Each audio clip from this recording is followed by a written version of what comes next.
આવું આ નવાપા જેવું એક નાનું એવું પંખીના માળા જેવડું ગામ હતું. અને ગામની માલમાં એક ગરીબ કોળી રહેતો હતો સાહેબ, એક ગરીબ કોળી. હાવ મજૂરી મળે તો વિયો જાય, નો મજૂરી મળે તો ખંભે એક સોટીઓ હાથમાં કુવાડો લઈને ગામના સીમાડે લાકડાનો ભારો લાવે. લાકડાનો ભારો જેસર જેવા નગરની માલમાં વેચે, એમાંથી 150 રૂપિયા મળે તો માણાનું બેયનું જીવન ગુજારો હાલે છે.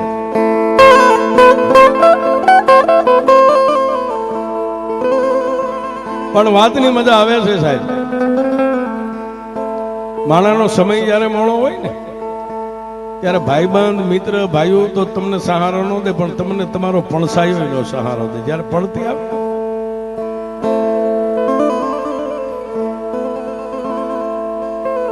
અને ધરતી ઉપર જયારે દુકાળે ભયડો લઈ લીધો સાહેબ, ખાવા ખોરી ઝાર મળે નહીં, પીવા પાણી મળે નહીં, એટલે ઓલી ગરીબ પત્ની જે કોળીની બાઈ હતી ને, એને એક દી ઉગ્યામાં ઓલો ભાઈ જાગ્યો એટલે એના ખંભે માથું નાખીને રોવા માંડી ગઈ.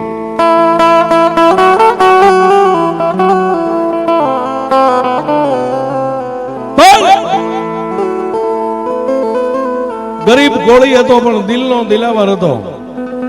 એને પોતાની પત્નીને માથે હાથ ફેંકીને કીધું, સાની રીજા રોવે શું કામ? આ ગામ આખું ખાલી કરીને હારા હારા ખેડૂ વિયા ગયા. આ તમે આ ઘરને એમના વિટોળીને પડ્યા છો, હાલો ને આપણે ક્યાંક વિદેહમાં વ્યા જાય. આટલું બોલ્યા ને.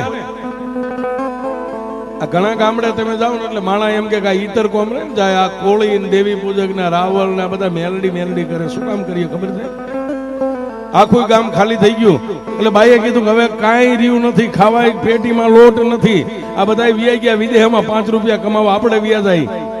એટલે ઓલે એટલું કીધું, ગાંડી ગામ આખું વ્યું ગયું ને કે આ બધા વ્યા ગયા ને કે વાહે વાડો રહ્યો ને ત્યાં ધૂળના ધડી મળે, મારો બાપ મેલડી ને મેકતો ગયો ને એ નથી કઈ. હો ગાંડી, હવે બીજી વાર મને નો કહેતી, બધું બનાવ્યું સાહેબ. પણ સ્વામિનાથ, હું તમને એમ નથી કહેતી, આ 5 વર્ષનો એક માતાજીએ જે આપણને આપ્યો ને, 3 દીથી ટાઢામુના રોટલાના બેટકા એને નથી ભાડ્યા. અને 3 વર્ષનો થઈ ગયો, હવે મારા થાને ધાવણ નથી આવતું, નકરે હું એને પૈપાન કરીને એનું પેટ ભરું.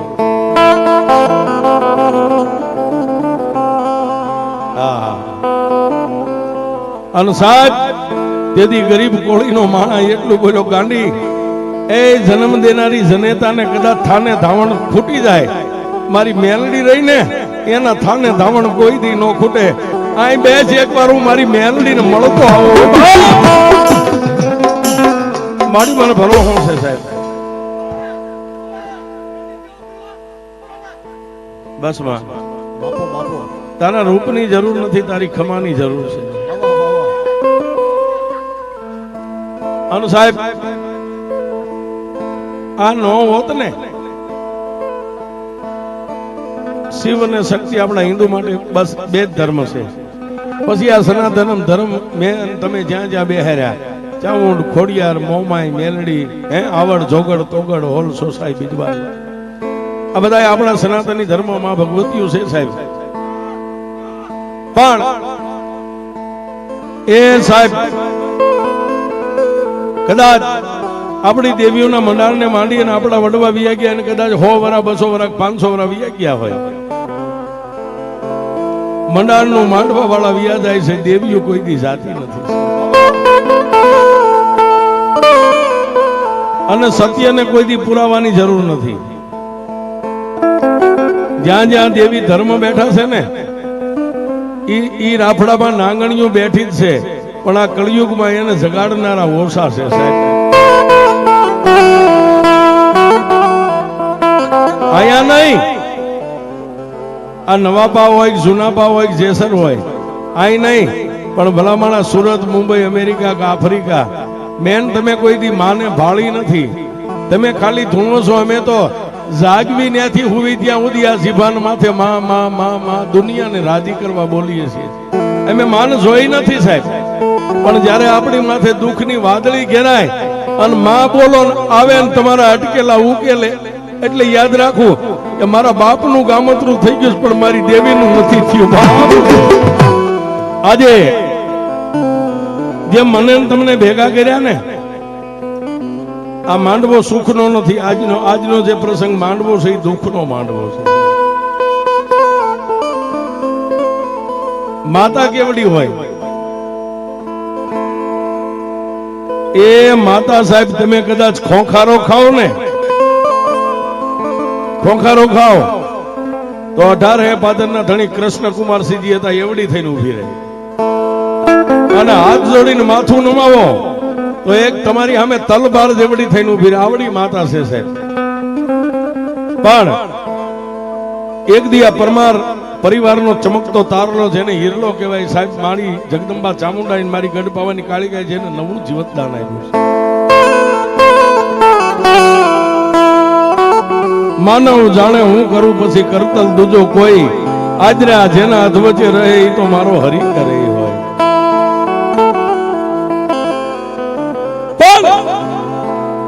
જદી આ મારી ચામુંડનો અને મારી મહાકાળીનો જે બગીચો છે ને, પરમાર પરિવારના જે ફૂલડા, એમાં એક ફૂલડું ધીમે ધીમે ધીમે ધીમે ધીમે ધીમે ધીમે કરમાવા માંડી ગયું સાહેબ. આજે આ પરમાર આ બધો પરિવાર બેઠો મારી ચામુંડ ને મારી કાળકાનો બગીચો છે. એમાં એક ફૂલડું કરમાવા માંડી ગયું. નામ જેનું હરેશભાઈ છે સાહેબ. નાની મોટી દવાખાના હોસ્પિટલના પગથિયા ચડી અને છેલ્લે ઠેઠ અમદાવાદ, જેને ગુજરાતનું હૃદય કહેવાય છે, ન્યાની સિવિલ જેવી હોસ્પિટલના પગથિયા ચડ્યા અને હરેશભાઈ નો રિપોર્ટ આવ્યો ને સર્જને આમ નજર કરીને રિપોર્ટ જોયો ને સાહેબ, સર્જનના હોઠ સિવાય ગયા. ત્યારે પોતાનો બાંધવ લક્ષ્મણ જતી જેવા ભાઈ અરવિંદે સર્જનને એટલું કીધું, સાહેબ મારા ભાઈનું મને કઈક દર્દ તો ગયો.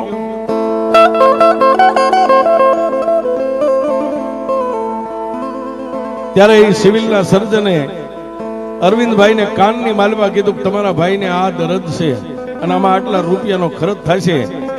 તેથી અમદાવાદની હોસ્પિટલમાં અરવિંદના પગ નીચેથી ધરતી ખહી ગઈ.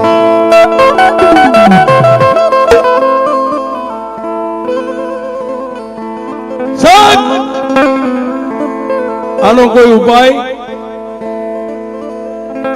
અને તેથી અમદાવાદના સર્જને એટલું કીધું કે અરવિંદભાઈ, હું કોઈ ભગવાન નથી બને એટલી મારી મહેનત કરું, બાકી આ કેસમાં તમે રૂપિયા નાખો ને તો આ રૂપિયાનો આ કેસ ખોટો છે, આમાં કઈ થાય એમ નથી.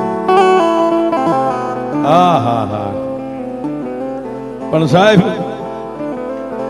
દેવી દેવી દેવી મારી તારી વસ્તી છે.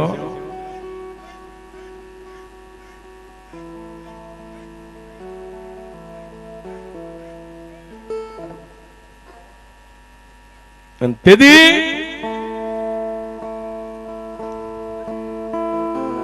એ સર્જને અરવિંદભાઈ ના કાનમાં વાત કરીને કાનમાં વાત લઈ અને સાહેબની ઓફિસ માંથી બહાર નીકળી અને અરવિંદે ખીચામાંથી મોબાઈલ કાઢી અને આ જેસર નવાપાના ટીંબે જે મારી કાળી નાગણીઓ મારા પરમારના મઠની દેવીઓ બેઠીને એના ભુવાને ફોન કરીને કીધું,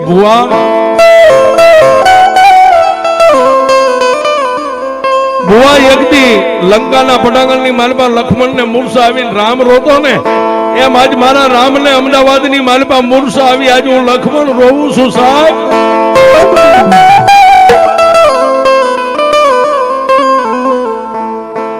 અને ભુવાજી હવે છેલ્લો ફોન તમને કર્યો છે, હવે મારે ફોન કરવો કોને? હતું ઈ હારી બેઠો, મારો ખજાનો બેઠો ખોઈ. પણ ભુવા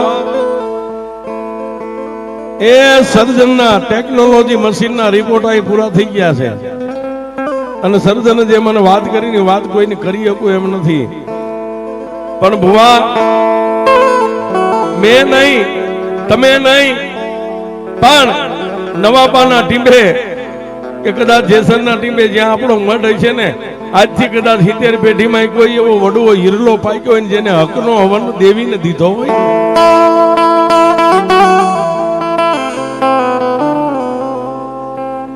બુઆ એકવાર માને પૂછો જોઈ, આ સિવિલના સર્જને ઊંચા હાથ કરી નાખ્યા, પણ મને ભરોસો છે મારા બાપની દેવી ચામુંડ કાળિકા ઊંચો હાથ નહીં કરે. મારી કાળિકાને કહેવા માંડ્યા,